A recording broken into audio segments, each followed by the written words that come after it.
शेतकऱ्यांना पाहूया कृषी उत्पन्न बाजार समिती लासलगाव सोलापूर आणि श्रीलंकेतील कांदा आयात शुल्क या ठिकाणी कमी करण्यात आलेला आहे। नाशिकचा कांदा जाणार श्रीलंकेला आणि एकंदरीत कशामुळे या ठिकाणी भावात वाढ होऊ शकते का त्या संदर्भातील महत्त्वाची बातमी जाणून घेणार आहोत। आणि लासलगाव या ठिकाणी आज मार्केट काय निघाले आणि अवकीत कुठे वाढ झालेली आहे संपूर्णपणे आपण बघणार आहोत। कांद्याची काय आज परिस्थिती आहे संपूर्णपणे जाणून घेण्यासाठी व्हिडिओ शेवटपर्यंत अतिशय महत्त्वाचा व्हिडिओ आहे। व्हिडिओ जर आवडला तर नक्कीच लाईक करा, चॅनलवर नवीन असाल तर माझा शेतकरी युट्यूब चॅनलला सबस्क्राइब करायला विसरू नका। चला तर मित्रांनो सर्वात अगोदर महत्त्वाची अपडेट तुम्ही बघू शकता।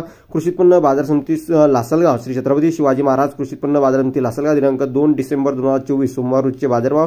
एकूण कांदा लिलावामध्ये 800 नगांची आज आवक आहे, आवकीत वाढ आहे। कांदा आवक अंदाजे सकाळच्या सत्रामध्ये 7500 क्विंटलची दाखल झाली। बाजारभाव रुपये प्रति क्विंटल प्रमाणे बघितले तर लाल कांदाचे बाजारभाव आज बघत आहात कमीत कमी 1500, जास्तीत जास्त 4800 48 रुपयापर्यंतचे आणि सरासरी 3737 रुपयापर्यंतचे मार्केट आहे।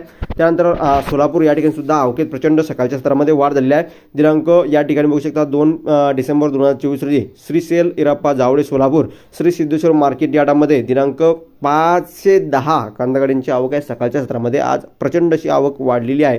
त्यानंतर दुसरी महत्त्वाची अपडेट बातमी म्हणजे श्रीलंकेतील बाजारपेठेत नाशिकच्या कांद्याला येणारा भाव कशामुळे तर आयात शुल्क 30 वरून 10%, निर्यात 9%हून अधिक वाढणार त्या संदर्भातील ही महत्त्वाची अपडेट आलेली आहे। शेतकऱ्यांना काल रोजी हे निर्णय या ठिकाणी श्रीलंकन सरकारने घेतलेला आहे। त्याचबरोबर या ठिकाणी बघितलं तर कांदा उत्पादक शेतकऱ्यांना श्रीलंकन सरकारने रविवारी घेतलेल्या निर्णयात दिलासा मिळाला आहे।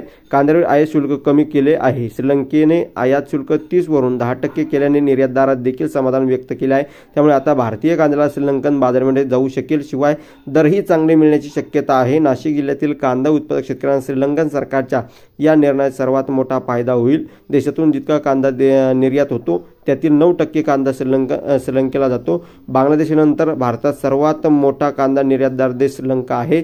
त्यामुळे या ठिकाणी बघितलं या ठिकाणी आपल्या कांद्याला चांगला बाजारभाव येण्याची शक्यता वर्तवली जात आहे। धन्यवाद। लाईक करून भेटूया पुढील धन्यवाद।